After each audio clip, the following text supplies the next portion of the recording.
What's going on, everybody? In this video, we're going to talk about creating a static method. This is useful when you have a function that you want to associate with a class, but it doesn't really make sense to have that for every single instance of the class. So let's see what we have already and then see where static fits in. I do want to give a special thank you to Visual Assist for sponsoring this series. It's a lightweight extension that you can use inside of Visual Studio to improve the overall C++ development experience. Especially handy if you've been following this series but using Visual Studio. Down below, I will have a link to a free trial. So this is a non-static method. It's a function attached to our objects that will be unique for each individual food because the name can change and the cost can change. It's basically when you want something to happen for an individual food, that's where you're going to use a method like so. However, there are scenarios where you might have, I just realized I was cutting off. Oh man. I totally lost my train of thought. But basically, we have some functionality that's related to foods down here, this print foods, but it doesn't really make sense for an individual food. You can see it relates to a collection of foods, not a single food. So this is a good example of something that might be useful as a static method. So let's go ahead and take this and cut that and actually move that to inside of the class. Sorry, my scrolling is so aggressive.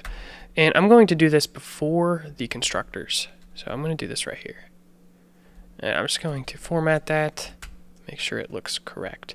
And I'm going to prefix this with static. Everything else is going to look pretty much the same. So I can bring this back and reduce the spacing here. How do you actually invoke this function? We've used this down below. We have print foods. Now all you have to do is prefix it with the class, not an object, but food capitalized. I, for years, have fought the habit of using a dot because that's what I'm so used to from other programming languages. So you're going to prefix it with food, : and then print foods. And I'm going to save this to make sure that our functionality stays exactly the same. So we just introduced some refactoring to our code and it looks great. So that is just an improvement in organization. Now, what if I wanted to say something like food read data?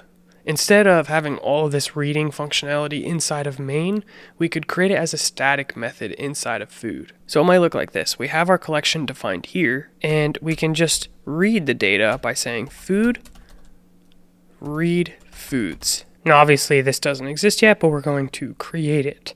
Now I noticed I had some leftover code here. I was testing some, so I don't think that's important. I was just creating an object. I was just for the testing the constructors. So all of this code we can basically extract into a static method, except the print food. We're going to leave that here. So it'll read from the file and then it'll print the food inside of main. So let's go up into our class and I'm going to define this right here before the constructors. I don't think it really matters, but just trying to be somewhat organized. And this is actually going to return a deck of type food, which is how we can assign it to a variable. And we'll just call this read foods. And inside of the body, we will paste all of that code and just make sure it's nice and formatted like so. Now the saved foods that we were originally working with, since we didn't copy that over, we could just create a deck that we can use temporarily that will eventually be returned. So deck of type food, saved foods. There we go. So this is going to go through the process of reading all of the data, and we will want to close the file down here as well. So file.close, and we can remove that from our main code down here if we have it. So just make sure you're opening and closing the file. That might have just got lost in the shuffling around, but it looks good now, so let's just test it out. So we will run. It appears that we did not get any compilation errors, but something is not right. A very obviously dumb thing I forgot to do is return saved foods. Noob mistake. Let's try this again. And there we go, it's working as we expect.